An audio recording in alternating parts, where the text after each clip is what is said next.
Hey you, it's true. With the first skill review of the new upcoming Light SSR Genie, she is certainly a bit of a meme unit, as you will also see in the active skill animations.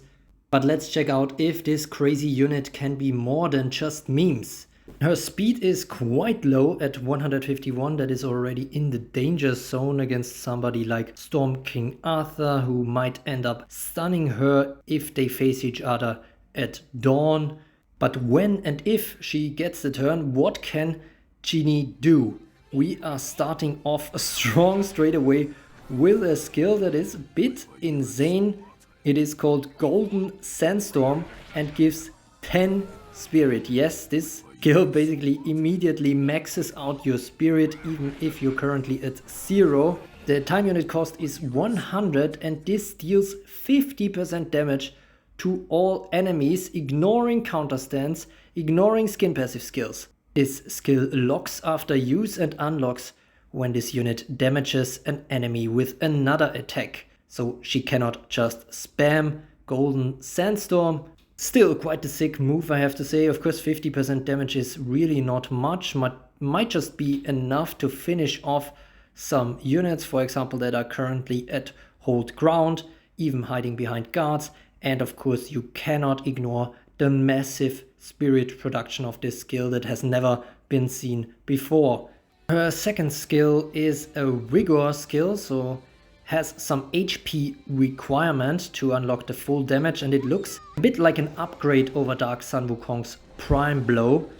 If her HP is over 75%, this is an attack that deals 400% damage to 2 enemies, ignoring damage reduction, counterstand status effects, and skin passive skills. So a lot of ignoring going on, 2 enemies attacked, 70 time unit cost and just 1 spirit cost. That is a very, very decent skill, although of course 400% isn't crazy nowadays anymore, though with some enrage this might actually deal 600% to 2 targets and ignoring all that kind of stuff, also being a raid that ignores armor and any skin passive skills, is quite a good skill, I have to say. But something that might be even more interesting and very, very nice is yet again an instant gift turn. We have already seen this with Light Anya. Now we have another light unit that gets this 0 spirit cost, instant skill, so it is just 1 time unit and immediately gives 1 other ally the turn. This skill becomes locked for 50 time units after use, so when she gets the next turn, even with TU reduction weapons, for example, she should be able to use this again. So every time she gets some turns, or at least 1 turn, she should be able to use this. Other than the instant gift turn, this doesn't do anything though, and it doesn't produce spirit. So if you are a bit low on spirit, then the ally that gets the turn might not be able to do all that much with it. It also doesn't purify, of course. So yeah, still a very, very nice feature that is not time locked too hard and could help your team a lot. Now the last skill is a bit weird.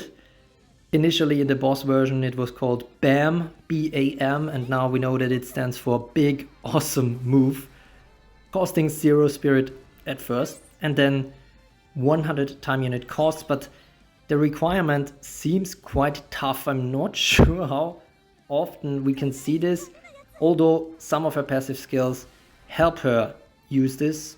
But yeah, let's see, let's dive into it. It deals 800% damage to 1 enemy, so enraged that is even 1200%. And afterwards that enemy is randomly either stunned for 200 time units, mega poisoned for 200 time units, or slept for 200 time units. And this is a forced sleep. Yet again, this attack is ignoring enemy damage reduction effects, and this one also ignores revenge passive skills. If ally spirit is at 0, allies gain 5 spirit. If ally spirit is at 10, allies lose 5 spirit. And now comes the kicker, she can only use it if you either have 0 or 10 spirits. So either it's a crisis skill, which might be nice immediately afterwards, for example, Cinderella spirit crashes your team, but I'm not that sure if it's that nice to lose 5 spirit for this big awesome move. It's not quite impressive enough, especially yet again, none of her active skills is ignoring survival passives, so she doesn't come with any execute skill. Now her own first active skill that gives 10 spirit might enable her to do the big awesome move, because she might get the turn yet again. She is a very, very big RNG unit, as you can see here in the passive skills, with the first skill that is called All Powerful ?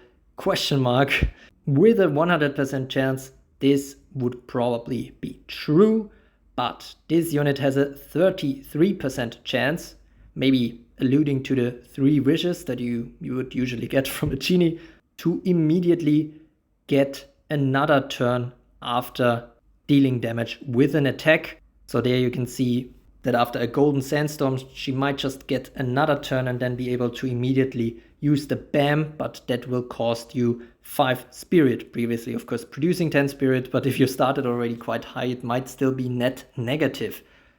Each turn, she also has a chance, a 33% chance, to survive any damage that would defeat it with 1 HP. So it is basically a hold ground plus, but only in 33% of cases. So that means I certainly see some vulnerability there against burn and poison, and of course any strong attacks, because 33% chance is not that high after all. It might sometimes give you a lot of good stuff from Genie, but I still see her survival a bit critically.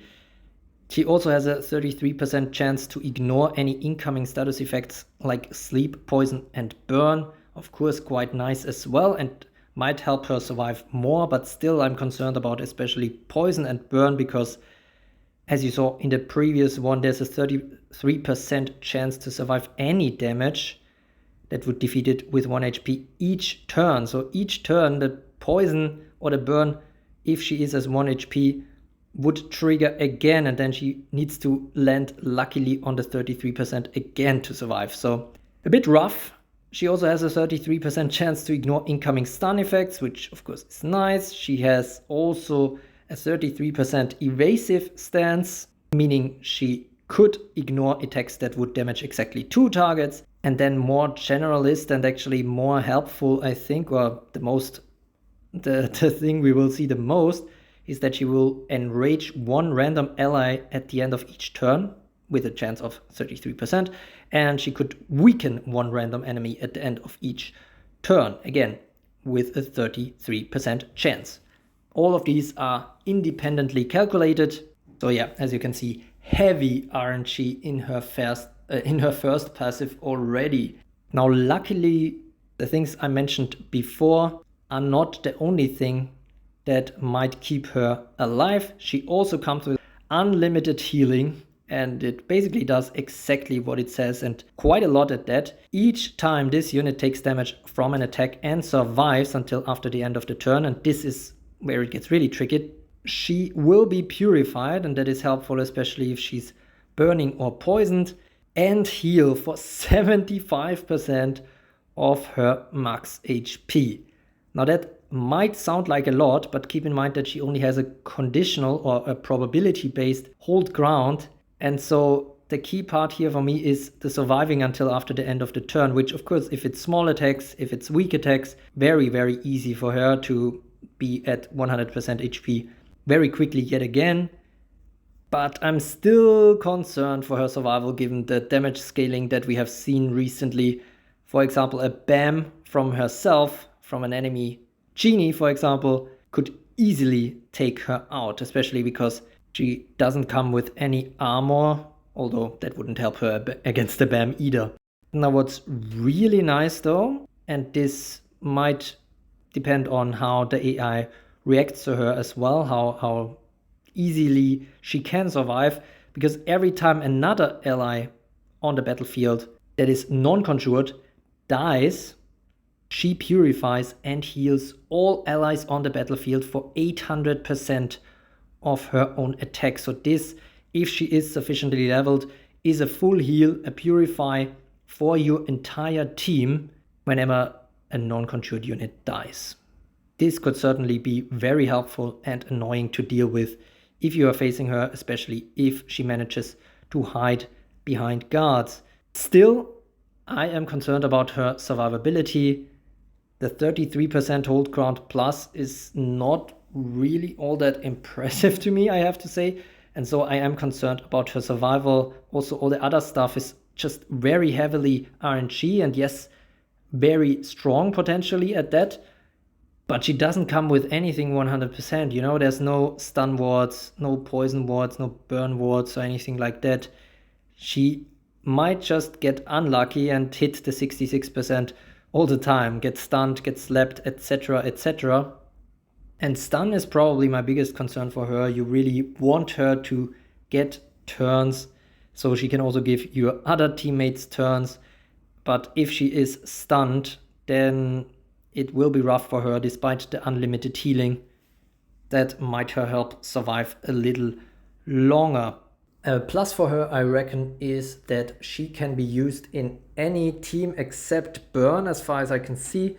Well, sleep teams are also a bit of a struggle. Now that reminds me a little bit of Frankenstein. So we have 2 units like that, and 2 units like that might be struggling to get high placements in the meta. I don't want to reach already now that we haven't seen her on the battlefield yet, but the low speed, the lack of execute skill, the lack of ways to make her a bit more 100% survivable is concerning. Although some of my concerns that I just mentioned, now that I think about it a bit longer, like the poison and the burn, I mean, given that if, you know, the trigger happens that she survives an attack at 1 HP, so she hits the 33% chance, even if she is poisoned or burning, she will immediately be purified and healed for 75% anyways, because then she, of course, survived an attack, and then the poison and burn is no longer a big concern. So I have to take that back a little.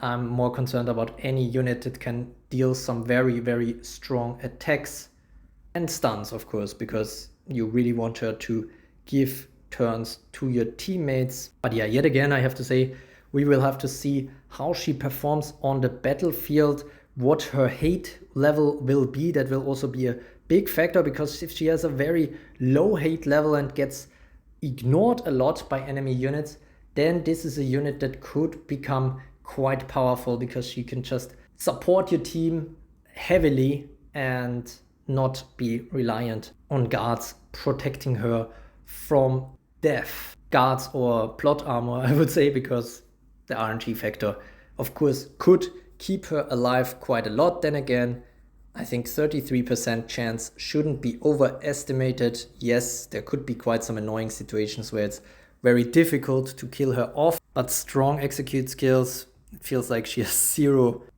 chance to survive. What do you think? Am I a bit too pessimistic in my first view?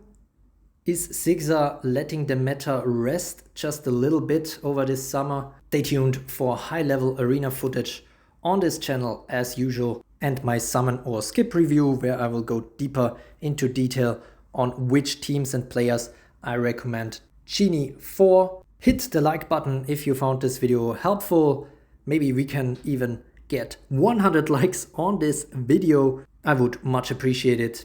And in any case, as always, thanks for watching.